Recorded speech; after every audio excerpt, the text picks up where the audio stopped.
আমি শুধু নারায়ণপুর এলাকা নিয়ে আমি শুধু ভাবি না, বাংলাদেশের যত চর অঞ্চল আছে সবগুলো চর অঞ্চল নিয়ে আমি ভাবি। কেন? আমার স্বপ্ন আমি মারা গেলে সবাই ধরুন আমার কথা বলে চর এলাকা উন্নত হয়েছে আর কি। কেউ বলে তোমার এলাকা করে, আমি যদি মারা যাই আমি কি সব নিয়ে যাব? কেউ এরকম আর কি সমস্যা আমাদের চর এলাকা।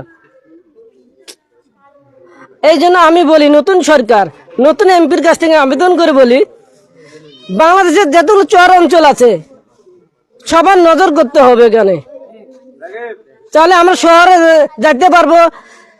আবার কি যেন বলে, ব্যবসা করতে আরাম পাবো।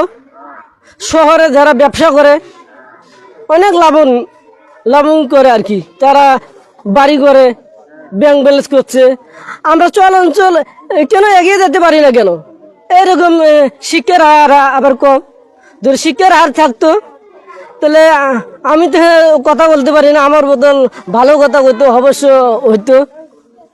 এই সাংবাদিক ভাইরা যদি আবার চর এলাকাগুলো পারে তো বাংলাদেশের চর এলাকা, আমি আশা করি অবশ্যই এলা নতুন সরকার এগুলো দেখতো আর কি।